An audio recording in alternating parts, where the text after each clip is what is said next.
अगर वो बाहर हम उसके साथ बैठे टीवी देखते हैं तो वो अंदर चला जाता है, फिर वो खुद यूज करता है फोन लेके कहानी ऐसे अलग।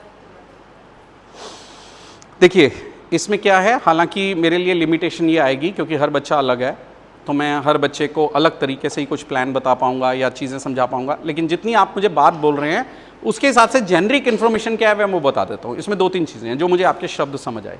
पहला तो वो 13 साल का है, इसका मतलब प्यूबर्टी ऑनसेट। हमारे 10 से 13 साल की एज में प्यूबर्टी ऑनसेट होता है। बेटियों के लिए हम बहुत ज़्यादा अवेयर रहते हैं, बेटों के लिए नहीं रहते हैं, जबकि जैसे हार्मोनल रशेस बेटियों के शरीर में आते हैं वैसे ही बेटों के शरीर में भी आते हैं। उनमें टेस्टोस्टेरॉन होता है, जो ज़्यादा रश होता है वो एग्रेशन हो सकता है, वो रेस्टलेसनेस हो सकती है, कुछ भी हो सकता है उनमें भी, तो हमें प्यूबर्टी एज के हिसाब से उनको भी देखना पड़ेगा। हमारे जितने भी बच्चे स्पेशल नीड बच्चे होते हैं, ये फिजिकल ग्रोथ तो ऑलमोस्ट उनकी ठीक ही होती है। मेजर प्रॉब्लम कहाँ आती है? कॉग्निटिव लेवल के ऊपर आती है कि कितना कॉम्प्रीहेंशन है, कितना इन्वॉल्वमेंट है, कितनी सोशलाइजेशन है।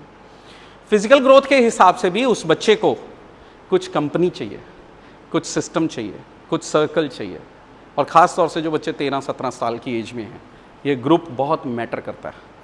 हमें अब इसको करना कैसे है? वो क्यों हमसे हट रहा है? क्योंकि अब वो बच्चा नहीं है ना, अब वो बड़ा हो गया, अब उसको अपनी स्पेस चाहिए। लेकिन दूसरा शब्द मैंने सुना कि मोबाइल लेके चला जाता है, मोबाइल को रिस्ट्रिक्टेड करना पड़ेगा। मोबाइल तो मैं आपको दे दूं, या मतलब ऐसे पॉइंट नहीं कर रहा, किसी भी दे दूं तो हस्बैंड वाइफ में ही सेपरेशन हो जाएगा। मोबाइल एक ऐसी चीज है जो आप सबको एक दूसरे से सेपरेट कर सकता है। जो क्वालिटी टाइम हम शाम को या सुबह उठकर हस्बैंड वाइफ बात करते थे, आजकल सुबह उठते ही पहले अपने इंस्टा व्हाट्सएप चेक करते हैं। और सही में ये इतना एडिक्टिव और इतनी आदत है कि मैं ईमानदारी से कह रहा हूं मेरा भी यही हाल है। हम सबसे पहले सुबह उठते ही खुद को विश नहीं करते हैं, अपना फोन देखते हैं कि आज क्या क्या नोटिफिकेशन आए हुए हैं, और थोड़ी देर पलट के देखता हूं तो वो भी यही कर रही होती हैं।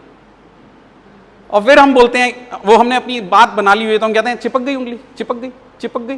फिर एकदम आता है कि हाँ हमारा तय हुआ है कि छोड़ देंगे, तो हम छोड़ देते हैं। ये समझना पड़ेगा। मैं मोबाइल दे दिया अगर अपने बच्चे को, तो उसको कोई नीड है ही नहीं आपकी। अब क्या नीड है? रोटी खाने के लिए आ जाएगा वो आपके पास। हाँ हाँ, यही मैं इसी पे आ रहा हूं, अभी अगला इसी पे आ रहा हूं, मैं इसी पॉइंट को समझाने जा रहा हूं कि मोबाइल तो हटाना पड़ेगा। उसके पास कुछ नहीं है देने के लिए, तो मोबाइल दे दिया, तो फिर आप इंजॉय कीजिए मोबाइल के साथ, वो लगा हुआ है, नहीं बोर होगा वो, क्योंकि बहुत सारी चीजें हैं मोबाइल में। लेकिन उससे वो चीज नहीं हो पाएगी। आज भी वो 13 साल का है, तो आपको ये लग रहा है कल को जब सारा 18-21 साल का हो जाएगा, तब भी तो उस बच्चे ने हमारे साथ ही रहना है ना। बल्कि उससे चिड़चिड़ा, फ्रस्ट्रेशन, बोरियत और ज्यादा होने लग जाएगी जैसे ही उसको हटाएंगे। तो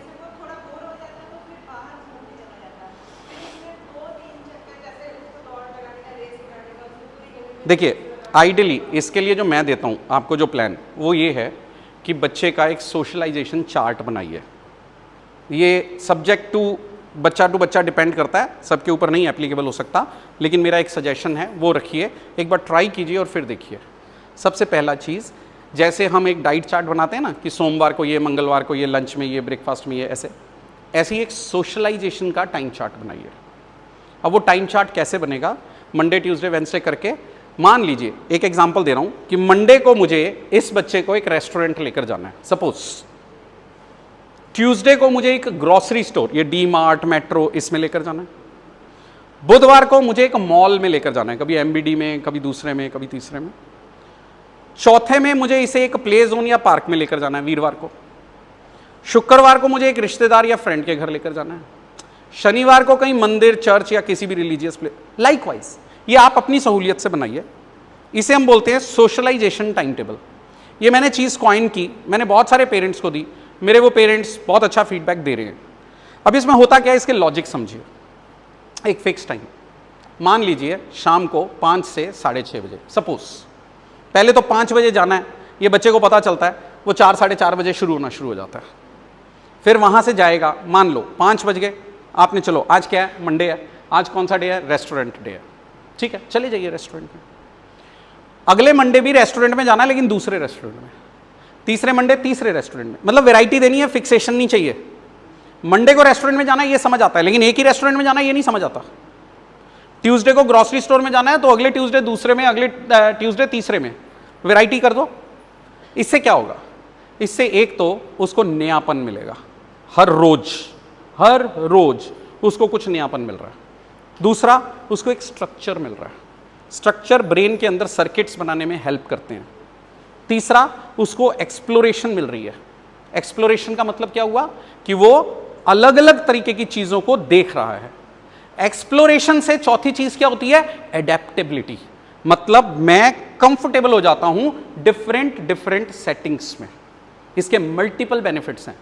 ये नहीं हाँ इसको हम पार्क में ले जाते हैं, हाँ हम तो रिश्तेदार के घर भी ले जाते हैं, मैं क्या मना कर रहा हूं। स्ट्रक्चर है क्या? मंडे ट्यूसडे वेंसडे है क्या?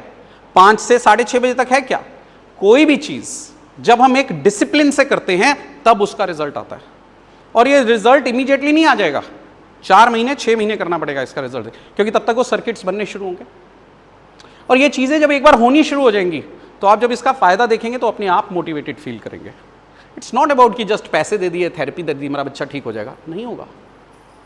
थेरेपी एक टूल है, जस्ट एक टूल। जैसे हम उसे कहते हैं ना कि चलो बेटा आज जाना है, मम्मा मैं घर पे ही। हाँ ठीक है, ओके, उसको बोलो कि बेटा आज फोन नहीं मिलेगा, फोन तभी मिलेगा जब तुम मेरे साथ चलोगे। मतलब कि उसे दूर रख के जाते हैं, फिर वो साथ में टीवी देखता रहता है। तो टीवी हटा दो, टीवी का पीछे से तार निकाल दो, खराब हो गया टीवी। ये समझा तो रहा हूं, अकेला क्या करेगा समझा तो रहा हूं। इसमें अभी और चीजें हैं, मैं बता रहा हूं। अभी ये तो मैंने एक तरीका बताया, सिर्फ 1.5 घंटे का। 2 घंटे के लिए या 3 घंटे के लिए बच्चे को एक स्ट्रक्चर्ड स्कूल सेटिंग में जरूर भेजना है, कम से कम 2 घंटे के लिए उस बच्चे की स्ट्रक्चर्ड थेरेपी डेली जरूर होनी चाहिए। 2 घंटे के लिए पेरेंट्स की पर्सनल इन्वॉल्वमेंट, चाहे वो आधा घंटे के 4 क्लासेस लगाएं, चाहे 15-15 मिनट के 8 क्लासेस लगाएं। घर में अगर 4 लोग हैं तो 2-1 2-1 2-1 2-1 करके लगाएं। इसके बाद उस बच्चे की सोशलाइजेशन है। इसके बाद उस बच्चे को किसी स्पोर्ट्स एक्टिविटी में इन्वॉल्व करना है, साइकिलिंग हो, स्केटिंग हो, स्विमिंग हो, या जो भी उसकी हो, एकेडमी के अंदर, कोच के अंदर 1 घंटे से 1.5 घंटे वो करना है। कहां है वो अकेला? 2 घंटे स्कूल गिनो, 2 घंटे थेरेपी, कितना हो गया? 2 घंटे पेरेंटिंग, कितना हो गया? 1.5 घंटे की स्कूलिंग, स्पोर्ट्स हो गई 7.5। 1.5 घंटे का मार्केट वाला वो टाइम टेबल हो गया। नो, उसे अपना टाइम भी तो कुछ दोगे कि नहीं दोगे? 24 में से 10-12 घंटे वो सो रहा है, हो गया पूरा दिन। देखो मैं आपको एक चीज बताता हूं, मैं ना आउट ऑफ रिस्पेक्ट सच में मानता हूं, जिसके सिर पड़ती है उसको पता होता है। एक टाइम के बाद आप थक जाते हैं, एक टाइम के बाद आप बर्नआउट होता है आपका, एक टाइम के बाद आपकी उम्मीदें खत्म होने लग जाती हैं। मुझे ऐसा लगता है कि अगर हम सही दिशा में जा रहे हैं और अगर हमें थोड़ी भी पॉजिटिविटी मिलती रहेगी ना, हम कभी थकेंगे नहीं, क्योंकि हमारा बच्चा हर अगले 1.5-2 महीने के बाद पिछले 1.5-2 महीने से बेहतर होता जा रहा है, बिकॉज मैं एक स्ट्रक्चर फॉलो कर रहा हूं। हमारी अभी तक की अप्रोच क्या रहती है? स्कूल चला गया, 9 बजे से 2 बजे तक, चल मैं अपने सारे काम निपटा लूं, क्योंकि उसके बाद तो मैं सिर्फ उसके जैसे हूं, उसके लिए हूं। हम वो टाइम पीरियड ऐसे समझते हैं कि वो सिर्फ हम रिलैक्स हो गए हैं अभी हम, क्योंकि आते ही तो मुझे उसके साथ ही लगना है, तो अभी पहले वो कर ले जितना है, चल। उसका स्कूल बल्कि 3 बजे तक होता है तो और अच्छी बात है। इस अप्रोच से बाहर निकलना पड़ेगा। जब भी मैं ये बात कर रहा हूं तभी यही बात समझ लो, आज की आपकी जरा सी भी दिक्कत आपकी जिंदगी भर का आराम बन सकती है। आज की थोड़ी सी भी आराम आपकी जिंदगी भर की दिक्कत बन सकती है। And the choice is yours. मुश्किल है, बहुत मुश्किल है जो मैं कह रहा हूं, मेरे यहां खड़े होकर मुझे सिर्फ मुंह ही हिलाना है। जिस परिवार ने, जिस मां ने, जिस बाप ने, जिस बच्चे के साथ काम करना है, वो मुझे पता है कि करना कितना मुश्किल है। बट अब मुश्किल है तो क्या अभी तक आपने मुश्किलें नहीं झेली? सिर्फ अब मैं ये कह रहा हूं कि एक स्ट्रक्चर से झेल लो। लेट्स स्टार्ट अ फ्रेश, एक नई शुरुआत करते हैं, एक नए तरीके से चलते हैं। सिर्फ थेरेपिस्टों के ऊपर डिपेंडेंट नहीं रहेंगे, अपने आप को एजुकेट करेंगे, अपने आप को एम्पावर करेंगे। थेरेपी सिर्फ 2 घंटे के लिए बहुत है, करवा दीजिए। थेरेपी कोई दवाई नहीं है कि सुबह गए मुंह में डाल दी और सारा दिन चलती रहेगी। थेरेपी एक अप्रोच है, एक सिस्टम है।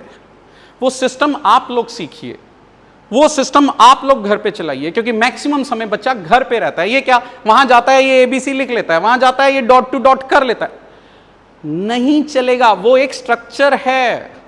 डॉट टू डॉट करना, ABC लिखना एक बाय प्रोडक्ट है, वो मेन टारगेट नहीं है हमारा।